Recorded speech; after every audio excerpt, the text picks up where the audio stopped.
The Pope and Young Club wants to welcome you as we rally together to ensure our bow hunting opportunities for today and tomorrow. You've come to the podcast that believes in preserving, protecting, and promoting the passion for bow hunting. Join us as we strive to be the voice of today's bow hunter. This is the Pope and Young Podcast.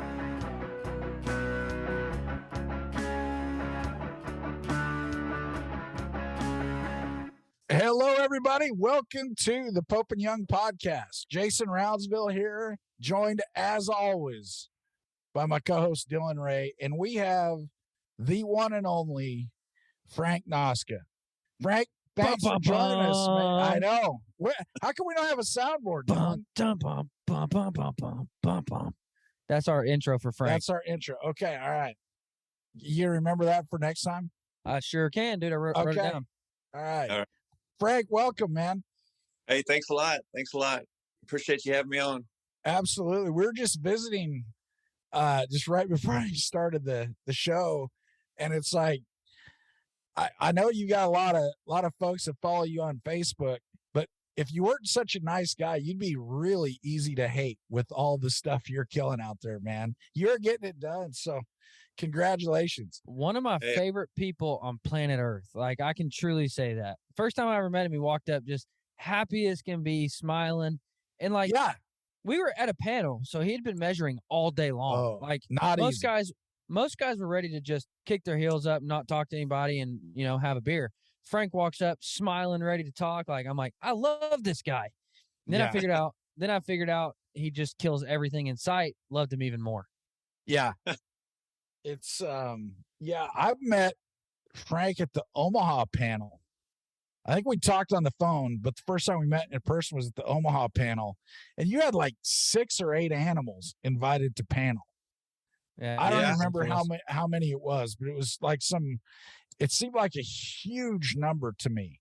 And then now that I know more, it's a huge number to me. It's like, save some for the rest of us, Frank. Dude, how is this guy getting her done? So every time we turn around, you're killing something else, and it's big. So, just tell us about this fall. I mean, the show's only so long. We can't talk about more than probably one season of your hunting. So, As you saw, I killed in the last, month or couple months. I mean, this fall I killed that nice antelope in New Mexico. Actually, Tavis Rogers, a good friend of mine that you guys have talked to, he actually helped me out. He tipped me off on that hunt and really helped me off on that New Mexico tag that I had and killed that nice antelope there. And you know what's hard about that? What's that? What's really hard about that? He's a nice guy too. Tavis is so nice. I mean, he's like, but no, I was talking to him. And he says, "Oh yeah," he says, "I got called to somewhere. I've got this antelope tag. I'm gonna have to eat." And I'm like, well, "What do you mean? I mean, don't eat it, dude." He's like, "Yeah, but it's like next week." I'm like, "I'm available." And he's like, "I just got off the phone with Frank," and he's like, "If he doesn't do it, yeah, you can totally have the spot." And I'm like, "Done." And then like a day later, he's like, "Yeah, Frank's gonna make it happen." And I'm like, okay, that's probably good. And then I saw a picture of that goat, and I'm like, what a prick. Just stole it right out from under me. Oh, man. Yeah, I feel bad about that when he told me that he told you right after he told me. I said, man, because I feel bad. But not bad enough to not say. Not bad, yeah. Yes. It wasn't an easy hunt. That is a good place. It was a really good ranch. It was definitely. I got very lucky. Killed on the very last day with a little longer shot than I normally make. Not long for most people, but for somebody that can't shoot, about 60 yards. I usually don't shoot that far, but got a great shot. And yeah, it's a great ranch. Kind of tough bow hunting. It was real wet, so it was all spot and stock. So yeah, Jason, that's a reoccurring theme. Like, and I really do want to stop and make mention of that. I've heard 3 of the best hunters I've ever met now: Jack Frost, Frank Noska, and Dennis Dunn. They've all talked about how I don't shoot far shots. Yeah. But these guys kill more animals than anybody in the world. Like, if you had to pick 3 people to kill animals, it'd be those 3. And they do it inside 20 yards. I mean, It's insane, dude. Yeah. Yeah. I mean, I can shoot, far if I have to, and I practice far. I mean, not 125 yards far, but farther than we used to back in the old days, and Yeah. I can do, I can do it if I feel it and I'm in the zone. But I really, really try to get close to everything. When I say close, under 40. I really Yeah. like under. I mean, I like top pin. I like top pin shots. What is your top pin? What do you run? You run? Yeah, just 20, 30, 40. Okay. Yeah, because mine's 30. I just run 30 to 70. But like even then, I just figure, hey, 30 yards is my goal. Anything below that's a bonus. 40's fine. For whatever reason, man, I don't shoot 50 well. I don't know if it's like the way my eyes focus. But then you shoot 60 better, huh? I shoot 60 and better, and I shoot 70 better. I still don't like to take those shots. Right. But because antelope looks pretty small at 70 yards. I've actually talked to I don't know what you would call him. He's a doctor, but he focuses on this type of thing. And he talked about how at certain yardages, like your eyes try to focus on two things, and it can't. Like at 20, you're good to focus on just the target, and at 60, then it's far enough to where you have to just focus on the target, so you shoot well. But also, it's the way your body aligns. Like at 60, you're perfectly level, where at 40 and 30, you have to hold, a little bit down. So it's just more of a natural holding position. So there's that sweet spot. And a lot of times it's further than, you're going to shoot better at 60 than, like you said, 40 or 50, like just because you hit that natural, like holding position of this feels awesome. Yeah. 30 is great. I love 30 because at 30, it's just, I mean, you pick your spot and you own it. And I don't usually like to shoot farther, although my mule deer was spot and stock this year, and he was 66 and he never got out of his bed. I anchored him right there. But it wasn't because that was all I was going to get. And so, that's what you take. But like you say, like to get them closer if you can. And I try to lengthen. I mean, I'm getting better and better at shooting longer shots. If I applied myself and practice more, and I could reach out there more. And I do when I have hunts coming up that are gonna lend themselves to longer shots, like caribou hunts and hunts where I may have to shoot further. But when I'm whitetail hunting or black bear hunting or that type of hunting, I don't practice a whole. I don't shoot a ton of arrows. I do up until right before hunt season I'll start shooting. And I'll shoot a few arrows throughout the year. But I'm not I don't shoot 100 arrows a day or 50 arrows. I don't know. I just don't. Yeah, it's and some guys do, and they shoot every single day. And for me, I don't know. I'd like to say it's a time issue, but it's not that I couldn't make 10 minutes to shoot every day. I've got a placer at the house. I can shoot 100 yards. It's just, just other things going on, I guess.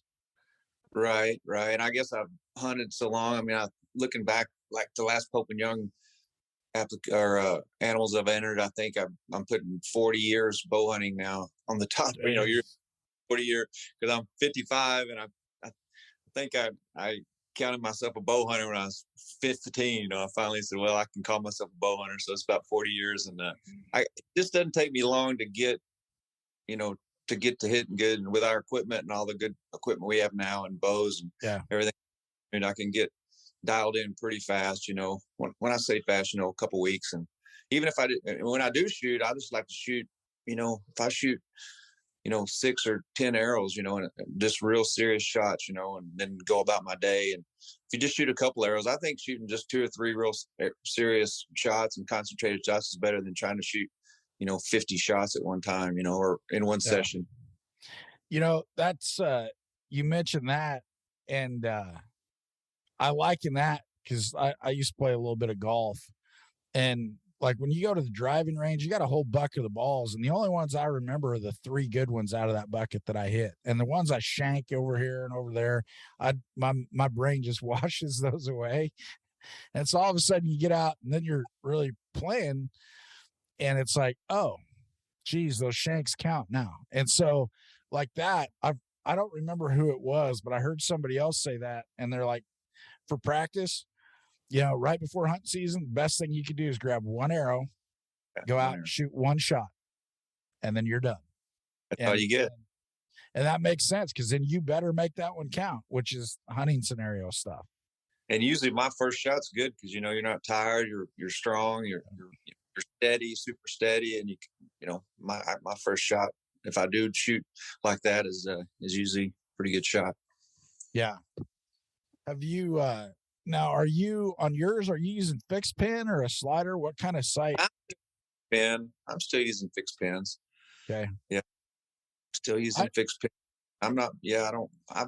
I may start messing around with like where you can adjust one and have like 3 fixed, but then have one floating pin.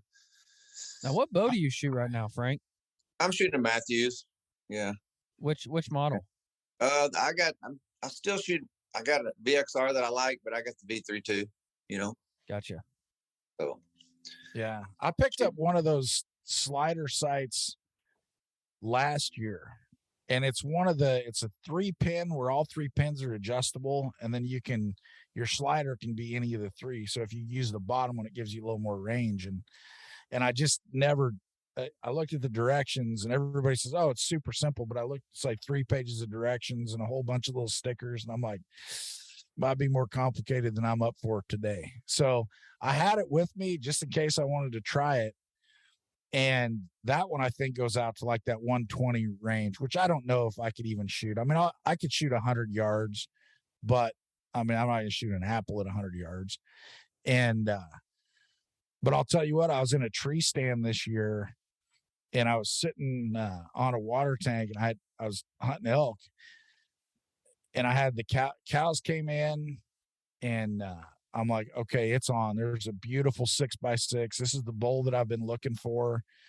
And here he's going to come. There's about a dozen cows, 5 or 6 of them come in. Then all of a sudden they spook a little bit and run off. It wasn't me. It's just, they're flighty.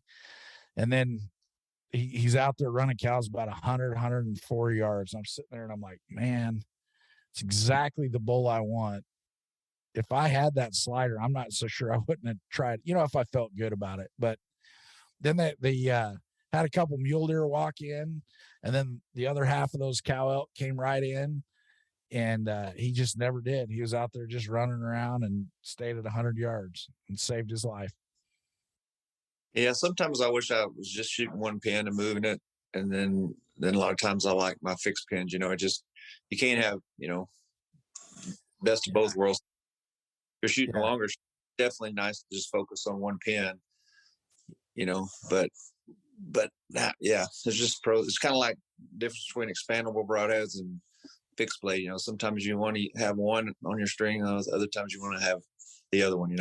There's not. Now I get asked that all the time, and I know the folks over at Paradigm have, the Rage series, which is hugely popular, and you talk to a lot of folks, especially the whitetail guys, man, they just love them.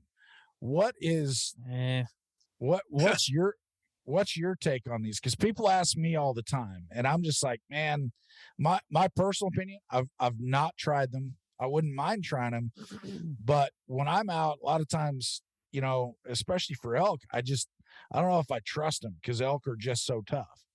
But I mean, you killed buffalo, you killed everything. So what's your take? Like I said, I use both. I love Rage. I shoot a lot of things with Rages, but then that goat that I shot and then that moose that I shot, those 2 animals in the last 3 weeks, I used the 4-blade Muzzy on that fixed blade. But I've killed moose with expandable broadheads, and I've killed goats with expandable broadheads. I've killed muskox with Rage broadheads, and they work. But I think, they work. But there's just a little bit of room for error in there. I think if you shoot a fixed blade, I think it just takes out some chances that could happen. Bad chance. Muzzy is a Faradigm brand as well. Just so Exactly. you know that. Exactly. My noise, was not just about Rage, but about expandables altogether. Now, don't get me wrong, I'll shoot them. I love punching a big old hole in a whitetail. However, there's just something to be said about grabbing a nice single bevel and getting that thing razor sharp. I mean, where if you touch it, you're gonna bleed, and knowing as soon as that broadhead touches that animal, it's cutting. Like there's just something about that for me. Yeah, there's pros and cons to both of them. People call me text and call and email all the time when they're going on hunts and ask me what I think, and that's just kind of the way I explain it to them. On the bigger animals like bison and muskox and goats and I tend to normally use fixed blade heads, and then on stuff like my cows, deer down in Mexico, I love rages on those, and antelope. I shot that antelope in New Mexico with a rage. All smaller animals. I love rages on the sheep that I killed, the Dall sheep. They work great. Bears, they work great. You know, they're thin skinned, but like muskox and bison, moose, and even big. I even have my whitetail I shot in Kansas last year. I used a fixed blade on it too, just because, man, those whitetails are big and tough. So, but I know the rages work too. People, have great success on whitetails with expandables. Yeah. So a lot of people love them, and I don't have the experience with them. I'm not, I guess I'm just not out there killing enough stuff with my bow. Well, period. And then I'm not killing enough stuff to switch up broadheads. I kind of have what works for me, and they fly good. And for me, it hits the same hole as my field point. Right. And, I was helping somebody get a bow ready this year, and they were shooting, and they were practicing shooting off a chair, and they had on field points, they were dialed in pretty good. I think they were shooting 20 yards. And I said, okay, now send your number one.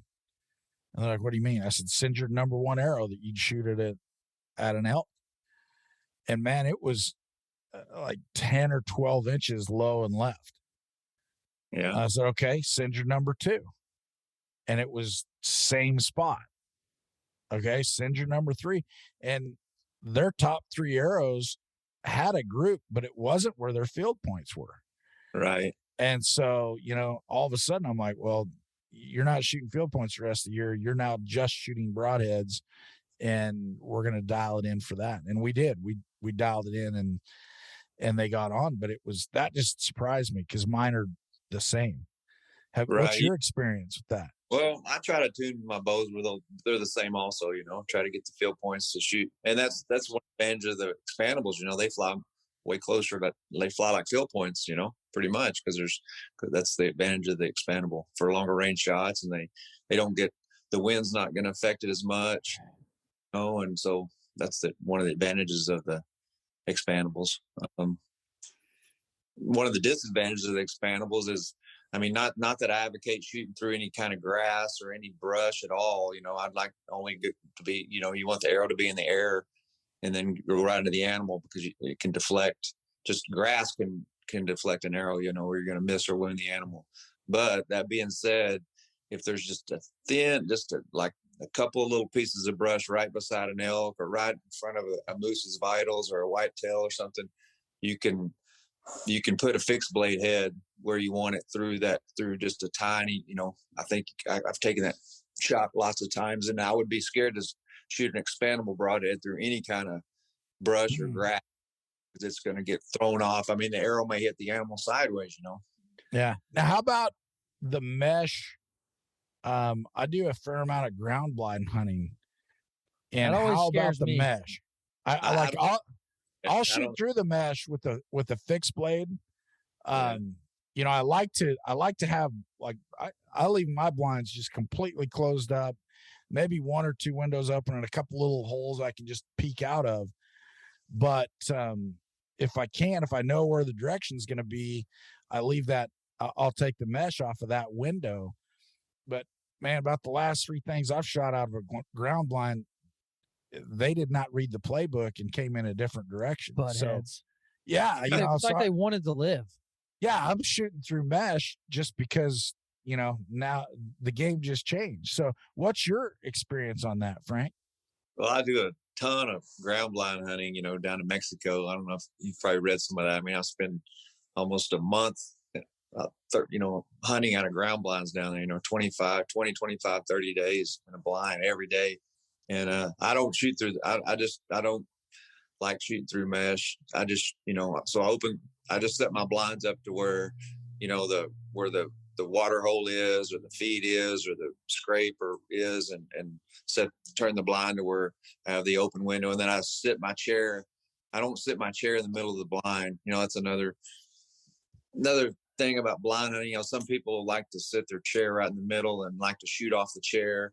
Sometimes I'll shoot off the chair, but I normally like to slide off the chair and get on my knees and shoot out of holes, because it gives me more.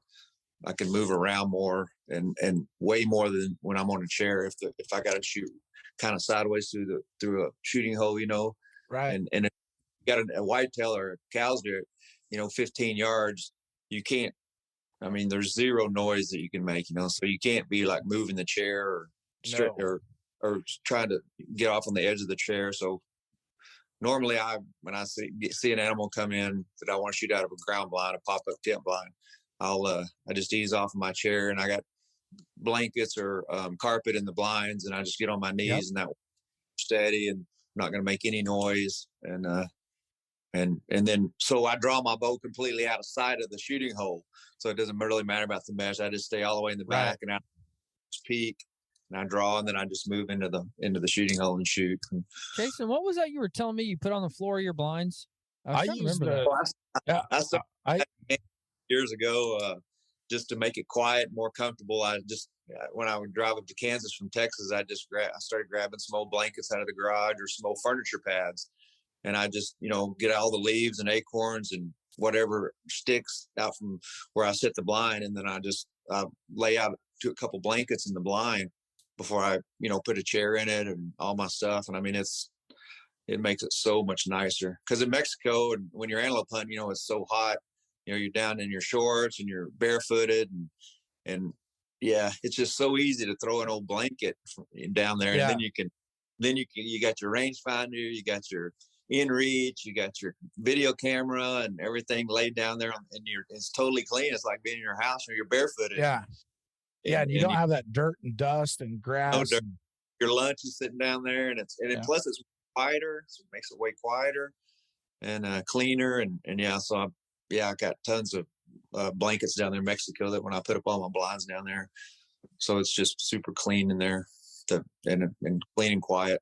Yeah, that's good. We use some of the places we hunt are not probably as dry as what you're dealing with in Mexico. So we use those rubber backed carpeted mats like you find like on the entrances to a business, like where you come in, and they're heavy duty. They fold up good. They're heavy, because I had to pack one way too far this year. But man, they work good, and they dampen, just like you're talking about. They dampen the sound, but with those, you don't get the moisture coming up through them. Okay. Like in the rain and stuff, rain and snow. So yeah, I've had good luck with those. Yeah. Just an old blanket and that are worn out, and furniture pads, and I just stuff them, and I can keep them in the same bag with the blind. So then you never, I get greedy and I want to put two of them down, because it makes like a double carpet in there, so I'll a lot of times put two down, and and it also, if there's any light coming up underneath the blind, if it's not exactly level, then you got all that excess around the edge of the blind that the blanket, covers all that light, and it, or it keeps your scent in there also, because you're kind of filling that gap, so it probably doesn't let your scent escape out.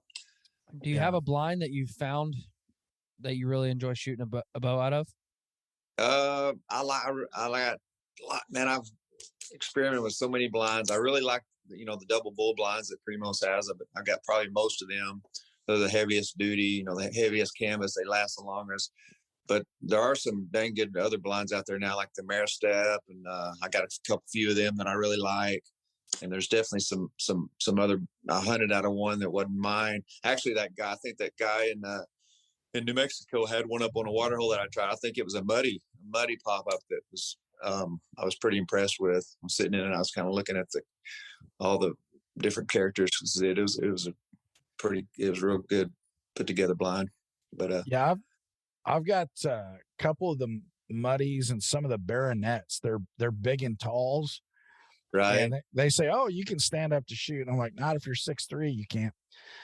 But it makes it really nice, because earlier you're talking about And it's funny because I'm around some ground blinds. I'm around other people that are using them. Some people get in there and they open every window, and I'm like, Yeah.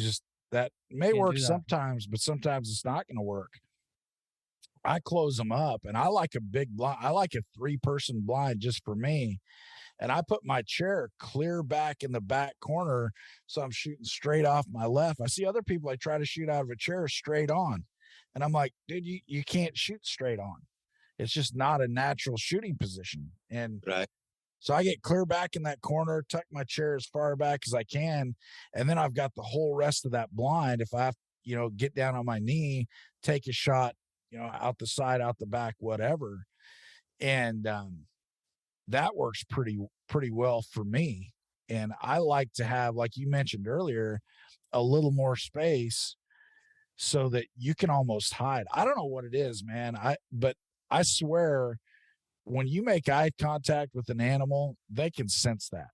Oh yeah, they sense it for sure. They have a You know, six. yeah, I don't even look at the antlers. I don't even really even look at the main body of an animal if it's something that I'm excited about that I want to shoot. Especially a whitetail. I hang my head and I kind of have it in my yeah. peripheral.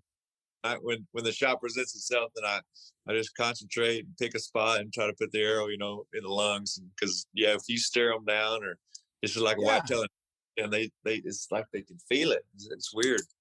It is. And it's, you mentioned setting up for a water hole. I was hunting, last year for antelope, and I had it set up. I only had one that the deer were coming, or the antelope rather, were coming from straight behind me. And so I had a peak hole way back off to my left, and then I had one hole open just right here. And so I'd sit there and I'd look out the hole to watch them come. And as soon as I saw they were coming towards me, I would just hide behind the closed portion of the blind, waiting for them to come out. And I had two that about 40 yards just drifted off over the hill. They just decided not to come in. And I'm like, 40 yards? I had them, but I was just kind of waiting. And you just never know, man. Yeah, yeah. Like I say, I do. I do a ton of blind hunting. I've learned all the bunch of tricks from doing it over the years, and started hunting in Texas and Kansas. And now, I think I got probably 25, 30 blinds down there in Mexico that I put up Wow. every year. Like a lot of blinds. And the key points is like putting those blankets down. That's just a game changer. And then I carry pieces of black sheet. I got pieces of material that I usually carry in my backpack because there's always light openings in the back. You can't, Right. there's always a zipper that won't go totally together. And if the deer lines that up, if you move in the blind and there's like a little speck of light, a deer will pick that up. It's just like putting a spotlight on him. So, I've used, pieces of toilet paper, bandanas, whatever. But now I just usually, I buy a couple of sheets at Walmart and cut them in like 3 or 4 pieces and just put them in the bottom of my pack. And I can just like totally blacken out the back of my blind. Cause I normally only have one. I usually only set it up for one. I leave, one window open, and then I'll bend a couple corners where I can peek through, where it's the see-through netting, to watch. Yep. I only have one hole there's some places where I open up 2 shooting holes, but for the most part, I usually just set up to shoot out of one shooting hole, and everything else is closed up. So it's dark in there, and it keeps your scent in there, and they can't see you, and they're moving. And are you wearing black in those, or you just wear camo? No, I just wear. I don't wear a white shirt, but I'll wear a tan shirt or navy shirt. I don't go all black. I don't wear a head net in there. I don't put nothing on my face. I'm back so far. They just can't. It's earlier you mentioned one thing that I think a lot of hunters, maybe even a majority of hunters, just discount in ground blinds. I was talking to a guy and he's like, "Oh man," he's like, I had this nice bull coming in, and he got to about 50 yards and he took off. He said he must have winded me, and I'm like, on a ground blind, it happens, but it's not often. And I said, well, that sounds weird. I said, man, usually they're not winding yet. If you're using the scent stuff and cover scents, and I said, what what were you doing when he was coming in? He says, oh, I was adjusting the windows and I was doing this. And I said, dude, he heard you. No. I'm like, that elk heard you and left. I said, that was your chance. That was your opportunity this season. He's Right. like, no. And then I started telling him, because I was in a blind and I had a spike bull feeding up this ridge about 140 yards from me. And I just adjusted a zipper. I mean, just on my little Sitka vest, maybe 4 inches of zipper adjustment. And at 140 yards, all of a sudden that thing's like, and he's looking exactly at me. And so I'm like, okay, I've got a rangefinder. I know that elk's 140 yards, and he just heard me just instantly. I said, how many elk have I had behind me or off to the side or just through the timber where they're 60 yards and coming, and I do a zipper or the chair creaks or, the arrow falls off. I mean, there's 1,000 things that could happen. And I think sound is probably the one thing, because you hear all about scent, you hear all about, hunting the wind and all these other things. And I'll tell you what, I think sound kills a lot of hunts for people, and they just never even realize they were in the game. Right. Agreed. Yeah. Agreed. Yeah. Those blinds, they keep, you can't rub up. I mean, whitetails are the worst. You can get away with some stuff on bigger animals, maybe bison, and I mean they all hear good, but whitetails are probably the skittish. Especially down there in Mexico when they're coming into water holes. I mean, because everything's trying to get them at the water. Lion, mountain there, coyotes are there. It's just they're very vulnerable there. So they're and antelope are too. And I tell hunters, when you're hunting a water hole, if an animal's coming in, don't even move. Just take a deep breath. Let the animals start drinking first, because you can just see when they take that first drink, you can just see they relax, because they're so nervous. A whitetail is the way they look all the time. They just keep looking up. But when they kind of drink like that, get that first drink, you can just see them kind of totally relax. Their nature, and then shoot them. They're not so then they're not gonna.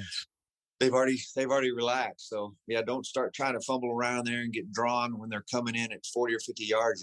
You got to worry coming in. Just let them come in and drink, or come in and get better position. Don't start moving around in there. But I jotted down a couple other things about, since we're making this a hunt out of a blind podcast. Yeah, because I'm big on hunting out of blinds. And so the other thing I do down there is first thing I do when I get in the blind is I take my boots off. I'm in socks in there for sure, because rubber, leather boots, they're so clumsy and fumbling around. If you get to, t-shirt, whatever, the sole's going to hit the side of the double bull or something. So first thing I do is take my boots off, and I stuff everything around the edges of the blind, so get it out of the way. Heck, I'll lay down there. Sometimes if I get there, if I'm whitetail hunting, I get there 30 minutes before daylight. I'll lay down in the blind until it gets light, It's like a little tent, Yeah. I put all out of the way, so I'm not going to move it, or it's not going to get in my way if I need to shoot. And then off too, down there in Mexico, I just pretty much, you don't need camo down there when you're in the blind. So I'm usually just on those ranches when I'm working, doing deer stuff. I'm usually just wearing old Carhartt jeans, and I pull them off right when I get in the blind too, and just put on a pair of sweatpants, just a pair of cotton sweatpants, because they're super quiet. And I just roll the jeans up, because the canvas on jeans is pretty light, pretty light actually. If you get the rubbing on it, or a deer will hear that at 12, 15 yards, whitetail for sure. Yeah. I had this guy, and I'm certainly not going to name any names, because he has a platform that he could certainly talk about me on too. But posted a picture of a blind, and I posted a video of a blind. I was setting up this spot for me and my boy. And so I brought in this great big old ground blind and raked out. I told Jason, raked it out, weeded it like bare dirt, so my son could sit in the floor and play with his monster trucks and underneath the windows. That way when a deer started to come in, I could say, bub, stand up real quiet, whatever. And this guy comments and makes this big old long post about how, why don't you just try being a good sportsman and learning how to stalk animals and learning how to conceal yourself. And I'm like, serious, dude? Like, first off, this is for my son who's 4 years old. But secondly, like, just because you're in a ground blind doesn't mean you can get away with anything you want to do. Like, you're still hunting, like you're still, and so people sometimes write off ground blinds like, oh, that's the easy way to do it. And I'm like, you must not have done it too much then, because I've spooked a lot of deer in a ground blind too. Right. Well, it's just like a tree stand. I mean, there's a few people that think tree stands are a disadvantage, right? Yeah.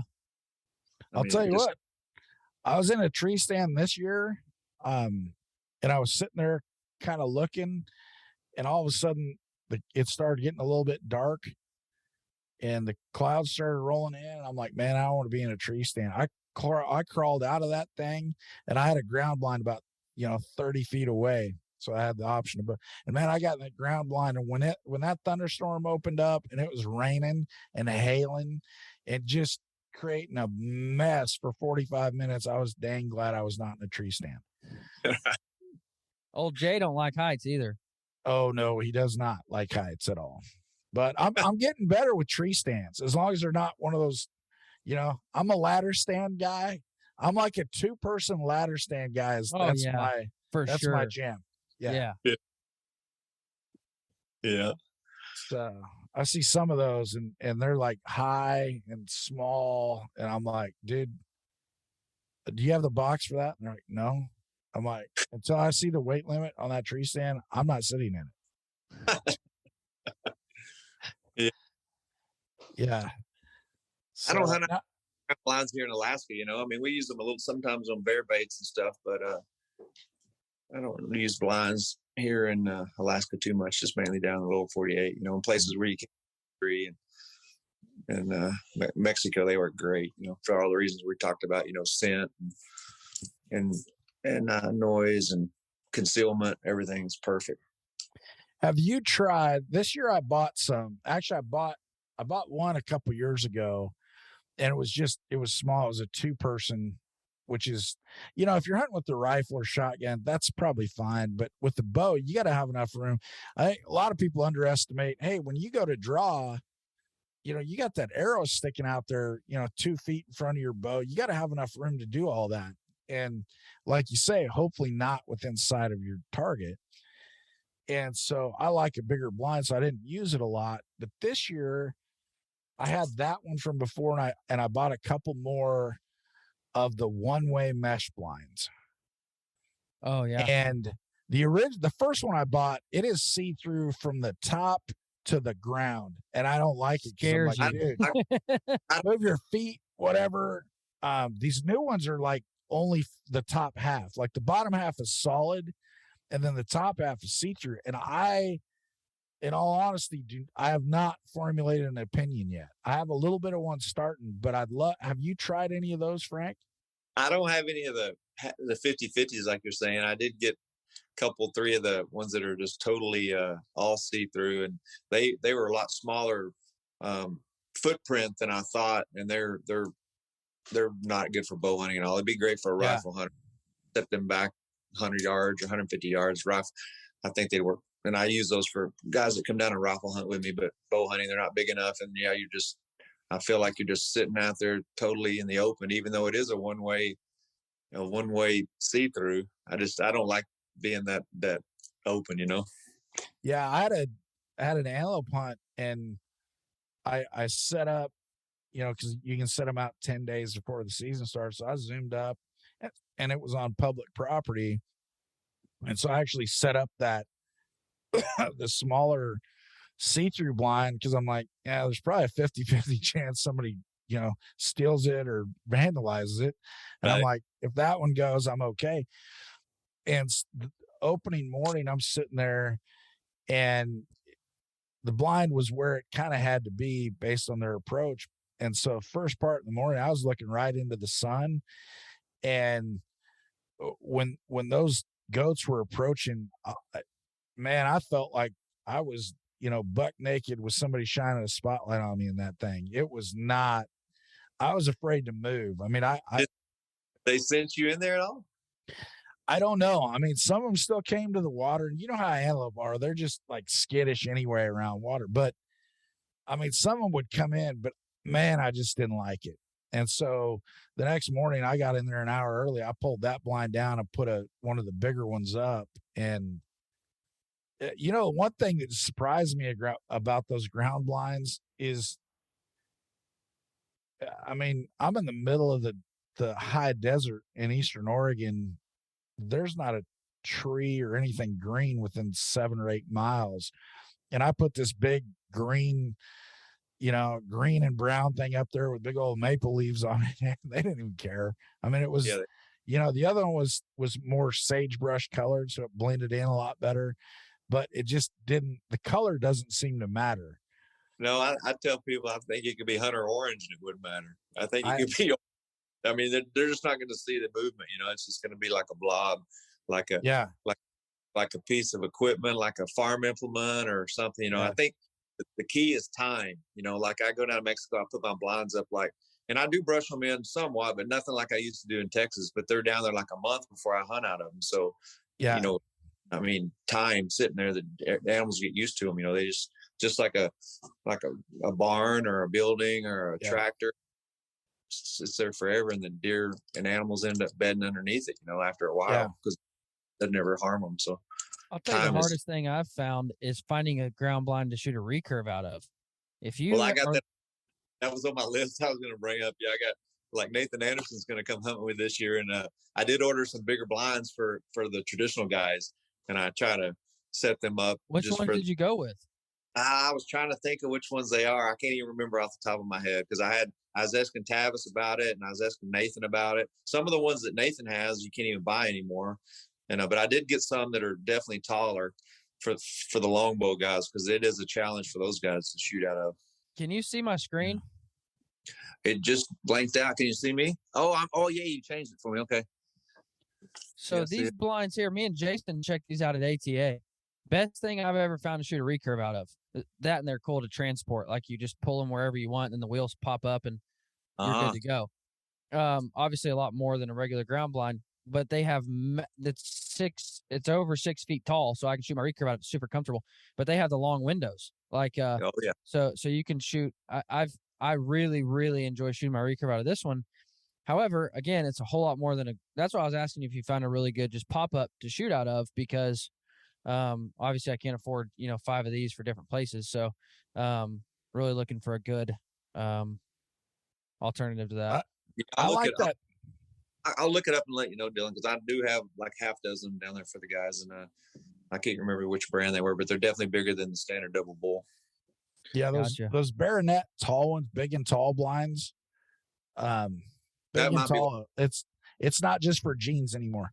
Anyway, that they've got real tall, like the corner windows are really tall, and they're just those I've had really good. Everybody that's used those, that's borrowed them, has really liked them. You know what I don't like about the super tall? Because I have a super tall one, and I thought, I can shoot my recurve out of it. That's great. But then the windows are up tall too. So like, if you're sitting down, you have to like push yourself up off the seat to shoot over the window. And if you're standing up, you've got to like duck down to shoot out of the window. So it's like, I can stand up to shoot, but the windows aren't lining up to shoot out of. Like, so that was, and it wasn't that brand. It was, I don't know what brand it was, but it was another super tall ground blind. But that was my problem. And I tried to shoot one in Texas. A javelina came in, and I was standing up, but I had to squat down to get out of the window, and ended up it was a buddy's borrowed ground blind, brand new out of the box. We took it up, set it up, and I was hunting out of it, and the top limb of my recurve zipped through the top of that blind, left about a 3-foot rip in the top of his blind. So I got black duct tape out, duct taped it up, put it back in the box. Like a year and a half later, he calls me, he's like, "Dude, I just got that ground blind out of that box again." You didn't tell him? I didn't tell him.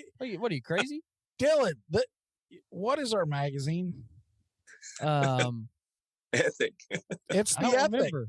Frank, if you borrow a ground blind and you tear a 3-foot hole in the thing, is it ethical to just put some duct tape on it and stuff it in the box and give it back?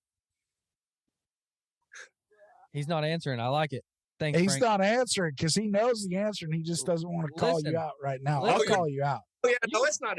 I thought you were asking Dylan. Oh you no, I'm asking all you want. I'm asking if you knew Frank. the guy, you would have done it too. Yeah. I have guys that do crazy things to 1 or 2 blinds every year too. And I'm like the blind Nazi down there. I mean, I'm like, I'm super particular about my blinds. I mean, they're set, a lot of them are set up in the same places year after year that are proven. And I mean, we've killed tons of deer out of these sets, because it's for the wind. And, and I like close shots. I like 18 yards is what I don't even like 30 yard stuff. I like under 20, 16, 17, 18. And, so a lot of my blinds have proven themselves, and so they're set perfect. The one window's open. So, and most of my hunters are friends of mine and guys that have hunted out of blinds and done a lot of hunting. So but I have had some guys that get down there and they think, oh, the blind's in the wrong spot. And they try to index it around, or they want to open 2 or 3 other windows. And, yeah. And people can't help themselves. People can't sit in a blind. I mean, it is kind of, you have to have a book. I had a whole box of books down there, like a whole library. So you do a lot of reading down there. Now we got these inReaches, so because it's kind of neat, we can inReach from blind to blind. So that's a whole new game changer. So it takes, but we do a lot of reading and stuff. So some people just go crazy sitting in a blind, and sometimes we stay, and it's just whatever the groups that's down there with a week with me. Sometimes they want to hunt dark to dark, because you're not going to kill them back at the camp. And some guys just want to hunt, till lunch and go back in, have lunch and go back out. And so, but a lot of times we hunt the majority of the day, and some guys can't sit in there and look out one window, and because if there's easy. One of my best friends, John McPeat in Texas, he said it best, and I've said this to a lot of people. When you're sitting in a ground blind, you got one hole open, and you're looking at a water hole or something that the deer or game's eating on, and nothing's in your shooting hole. All you're looking at maybe a couple birds every now and then, and you're there for 8-10 hours. John says what it's like sitting in your TV, sitting in front of your TV in your house, staring at the screen with the TV off. Yeah, you're just staring at nothing for all day long. So see, I could do 8 hours, but man, when you're in the middle of summer and there's a lot of daylight, like for antelope, I was getting in there before light and I was staying till dark. It was 16 hours. And that was just enough. I did 3 days of that, and I'm like, it was driving me crazy. Yeah, I hadn't seen the buck I wanted. Like I literally just hadn't seen a good buck. There were bucks running 20, 25 does.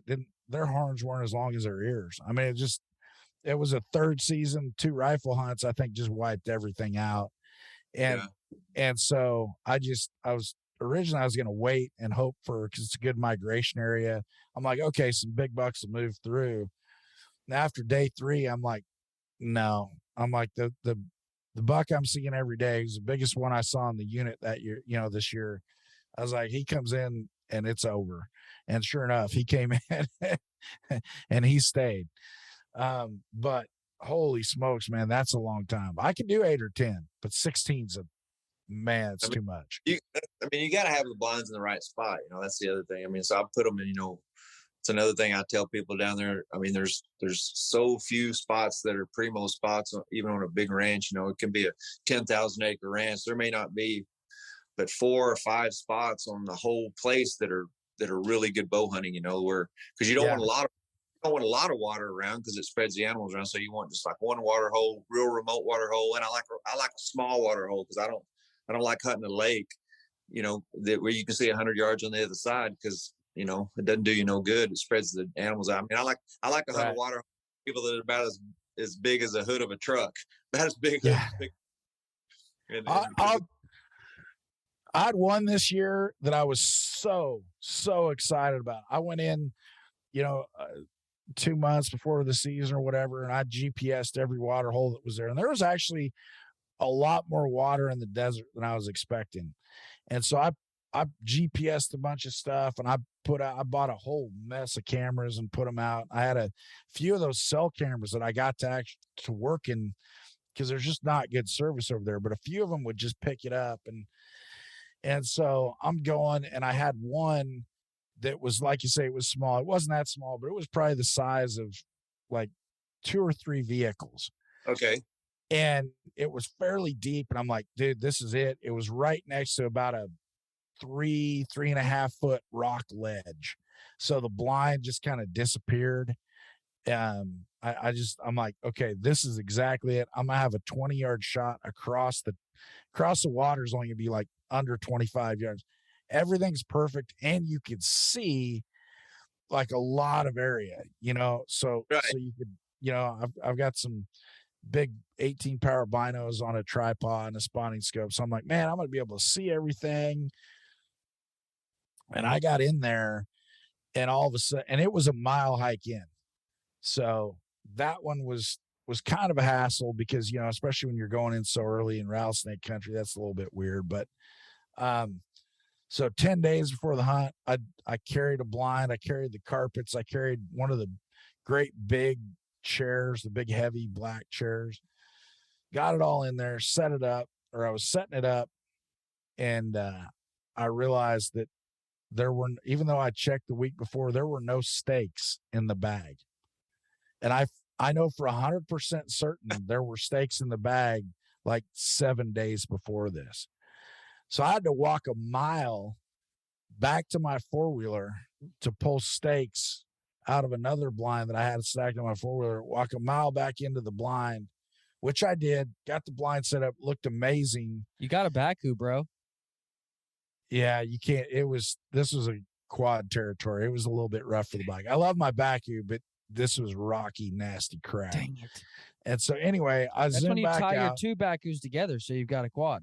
I know. So I walk a mile back out. So I've now walked 4 miles just to set up this stupid blind. I go not 100 yards down the dirt road on my quad, and I find the little stake bag. Literally, it was 100 yards from where I parked.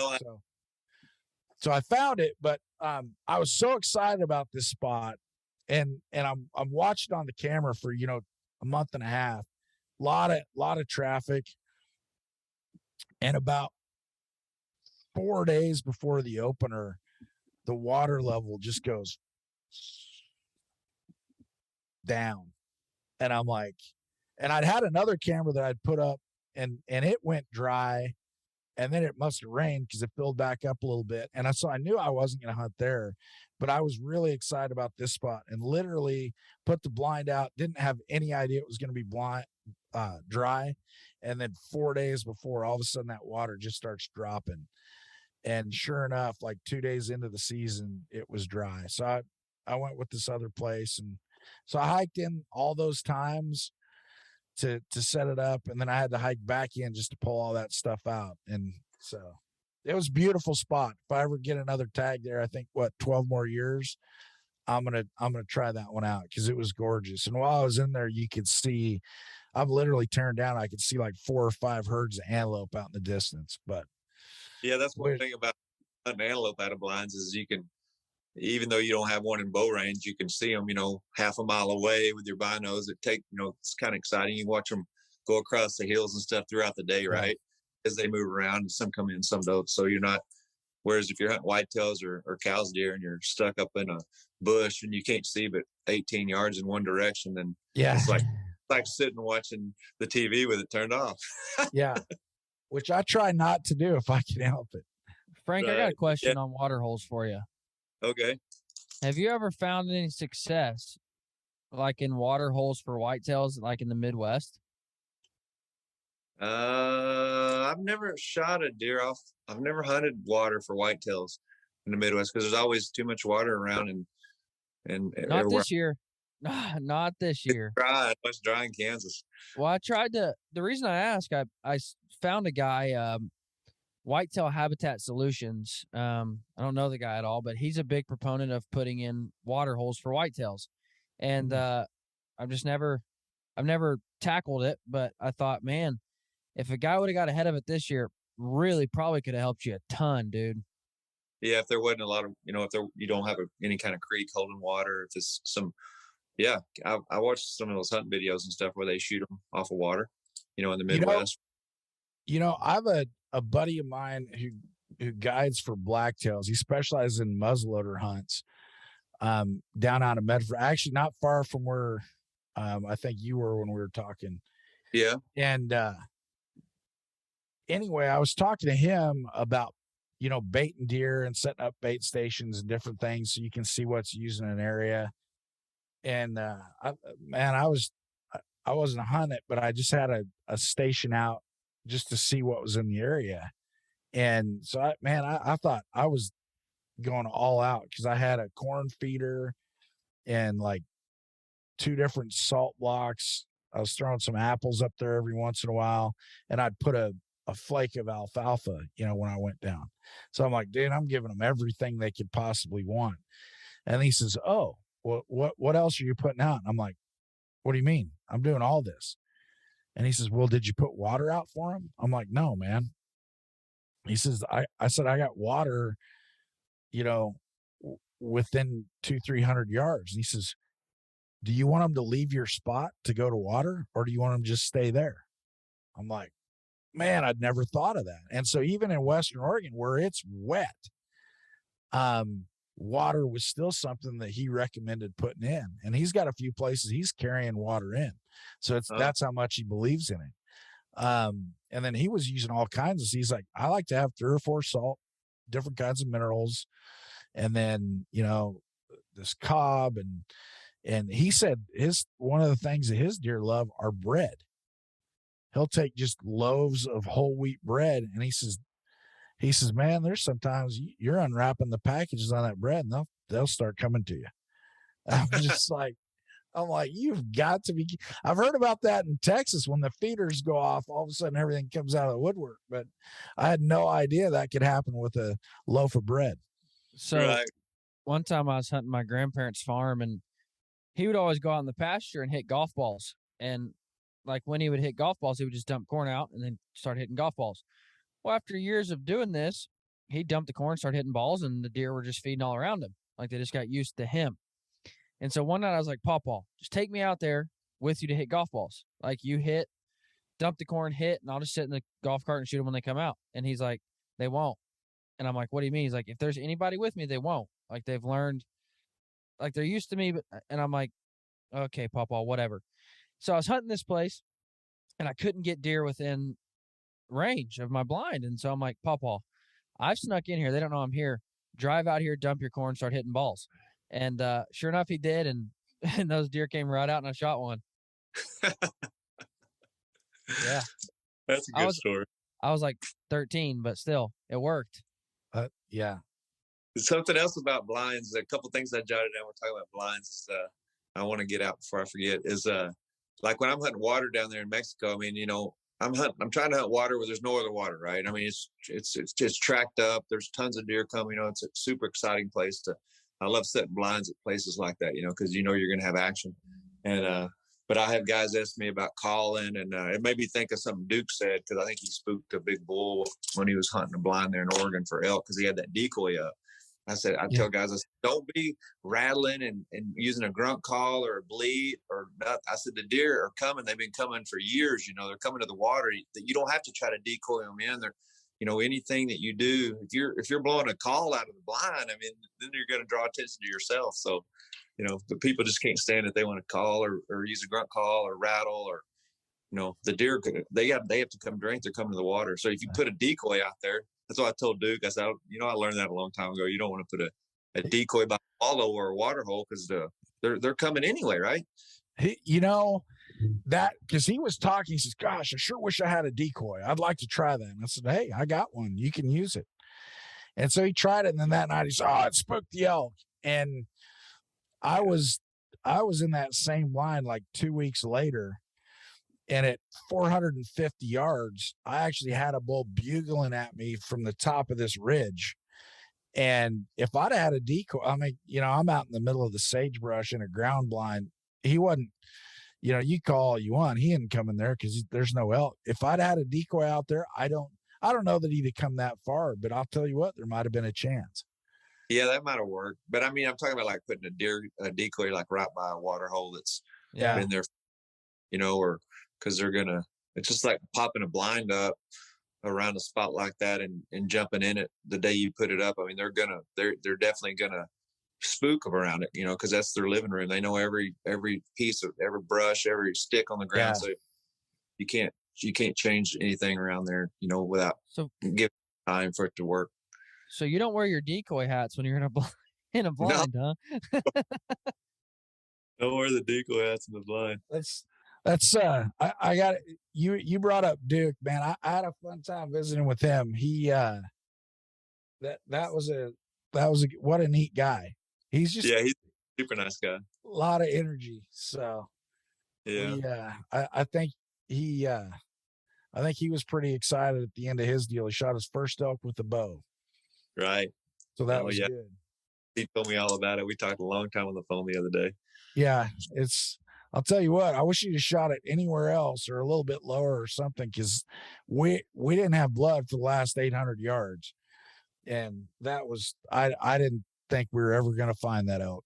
So Yeah. I was when we got up there, I was pretty excited we found it. So and he was too. Yeah. Neat guy. Another thing I carry, I told you I carry those strips of black sheet or something in there. I try to little bitty short bungee cords, like you get packaged up at Walmart, little short, real thin bungee cords. I'll try to keep 3 or 4 of them in my pack too, because you get in a blind. Sometimes I'll like raise the window a little bit. I don't need the whole window open or double bull. Right. I'll about 6 inches up, I'll flap it over, because you don't need that much, just to conceal you a little bit more. And I'll either run a piece of rope through the rod, on the blind, or I use those bungees a lot, to close up a window or open up a window a little bit. The bungee cords work good to throw a few of them in the bottom of your pack if you're blind hunting. Yeah. Well, what's in down in Mexico? What's in your library? What's number one book in your library? Oh man, we got all kind of books down there. We got, fiction, nonfiction. We have like Bonnie and Clyde book, a real book about Bonnie and Clyde. We got a lot of the Indian books, real books about all the Indian stuff, in Texas and in the West, when there were still Indians there, and they're trying to all the Indian fighting and stuff in Texas and Oklahoma and New Mexico. Yeah, all kind of different books. Because I usually, I'll put an email out to my friends and hunters that are coming down there to hunt.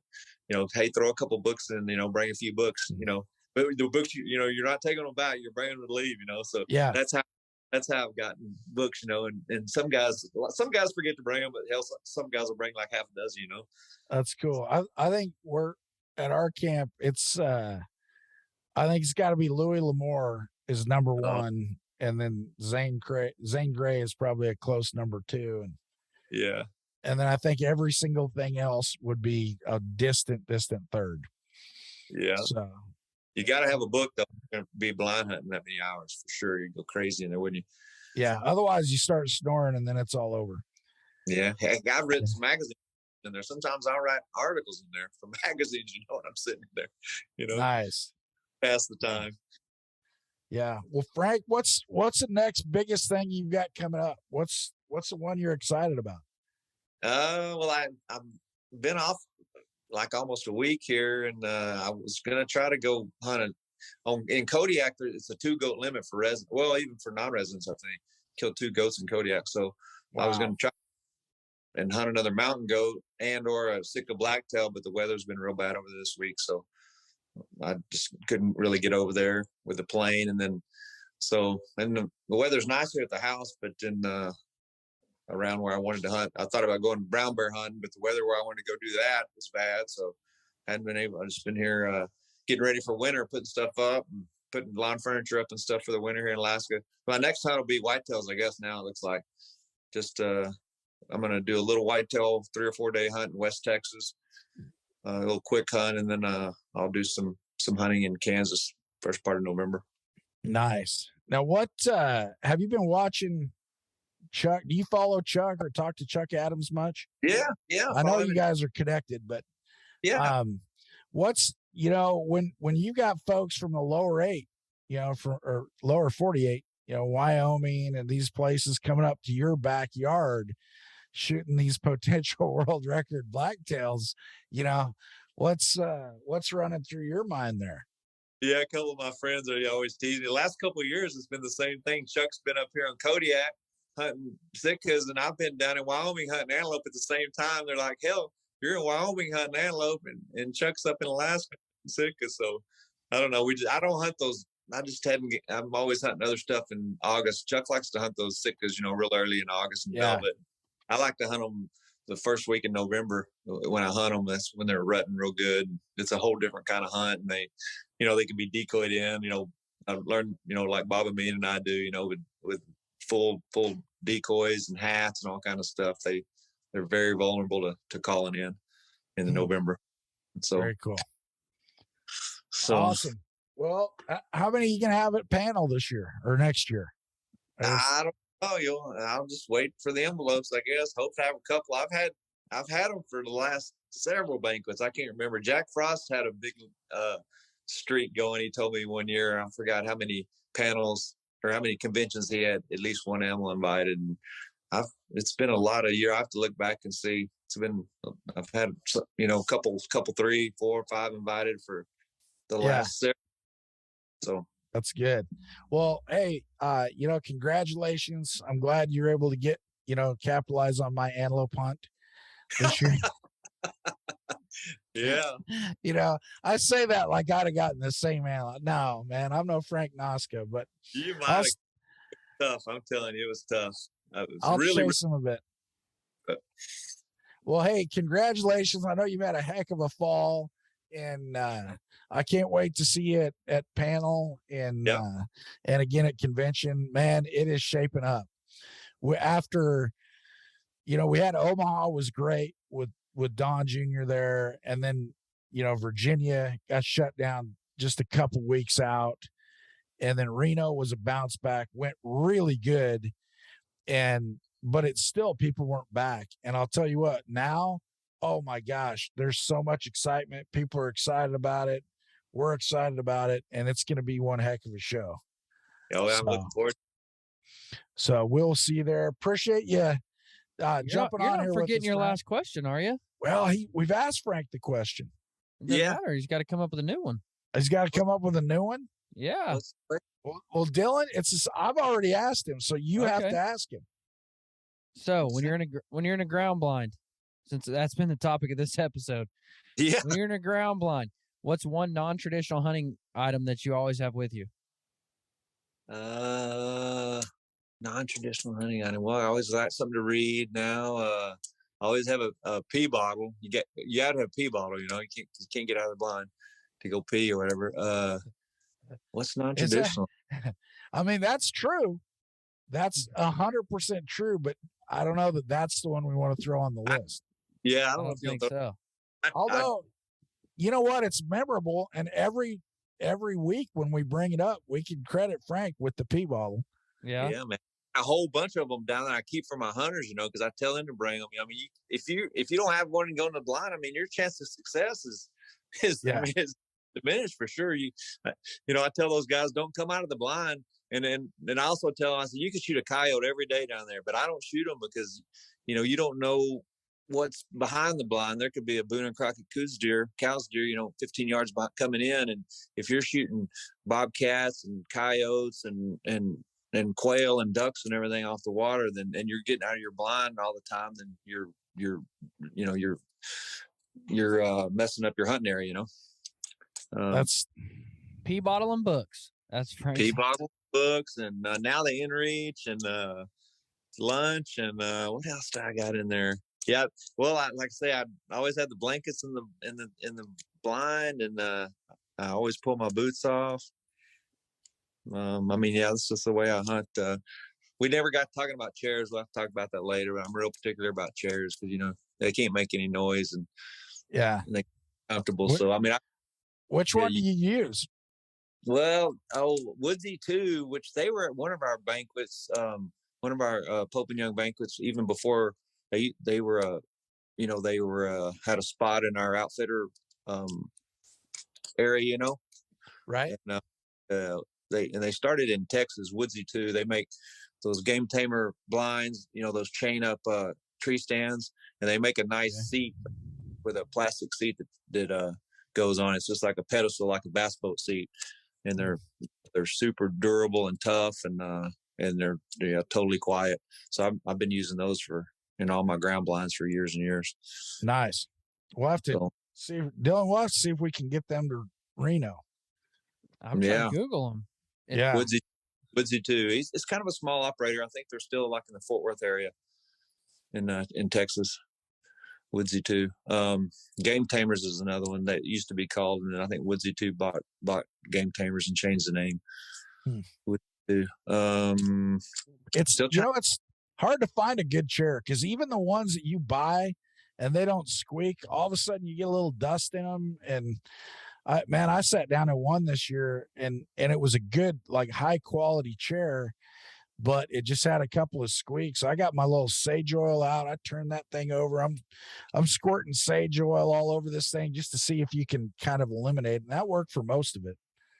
Yeah, I usually like in the Midwest, I used to just go to Walmart and just get a one-piece plastic chair like you have on your patio, or right. they cost $15. You can fold them all. They'll all fit together if you had 4 of them. Yeah, just a one-piece plastic chair with or without armrest. Because it's not going to make any noise. It's one piece. It doesn't. Interesting. I'd rather hunt out of that in a blind than any kind of folding chair, because if it folds up, it's gonna creak, or it's gonna make for sure. So awesome. Well, good tip. Well, hey Frank, thanks a lot, man. Good luck out in the Whitetail Woods, and we will see you here before too long at panel. Thanks a lot. I appreciate it. Thanks so much. See you.